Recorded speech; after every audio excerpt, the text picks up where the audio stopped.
представители западных стран, representatives of Western countries, representatives, permanent representatives of Western countries during the UN, that is, qualified diplomats, people who should bear responsibility for their words, not just doubted, but almost accused our country that supposedly this terrorist attack committed by the Kiev regime did not exist at all, and that the USSR did not strike the school, and that supposedly there were almost no military in this school, and supposedly there were no children there.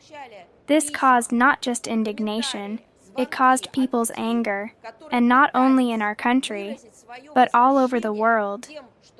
We received letters, comments, calls from people who tried to express their indignation by the fact that representatives of the collective West gathered at the table of the Security Council who deceive, lie, and slander. And moreover, they did not find even a word of sympathy for those children who were injured, those parents who lost their children. We made a decision, we made it literally in a couple of hours, to provide the opportunity to all correspondents on the territory of our country, and there are a lot of them. We are really talking about a large number of correspondents and journalists who work for us, to provide the opportunity to come to the place, to see for yourself what happened. This trip was organized only to provide the opportunity to visit this place as quickly and safely as possible, so that people could see these fragments that had not yet cooled down from, children's bodies, because the guys had just been taken out of there, so that no one would say later that this did not happen at all. Why didn't you go? And why are you interested in the relations between our countries if you are not interested in how the Kiev regime, with the support of Tokyo, is killing children in our country? What relations can you talk about? Do you think we can build relations with Tokyo in this regard to our people? You are very wrong, and please pass this on to your capital. And by the way, if the Japanese journalists still have a conscience, then I think that we will find an opportunity for them to make some kind of separate acquaintance. But I say it again, this is a complete disgrace and shame that we saw a collective refusal from Japanese journalists not to visit the place of the tragedy.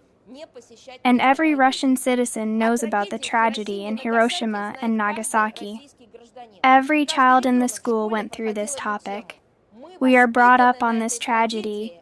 We respect, we honor the victims of this tragedy. We say every time that the nuclear war should never happen again. I mean the use of nuclear weapons, precisely because Japanese citizens, Japanese subjects, suffered so much from the use of nuclear weapons. We have always respected this tragedy, and have never silenced it, and have always given special attention to it. And after that, we see such an unworthy attitude from Japan to our tragedy. And I want to tell you, I don't know how it is in Japan. I know how it is here. There are no strangers to children.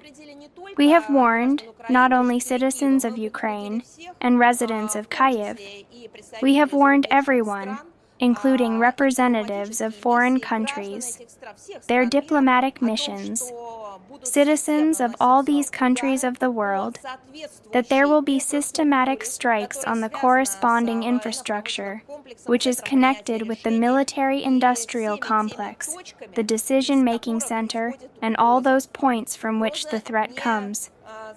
The threat is not theoretical, not only practical, but precisely terrorist, unrelenting in some bloody mess to carry out even more monstrous terrorist attacks against civilians.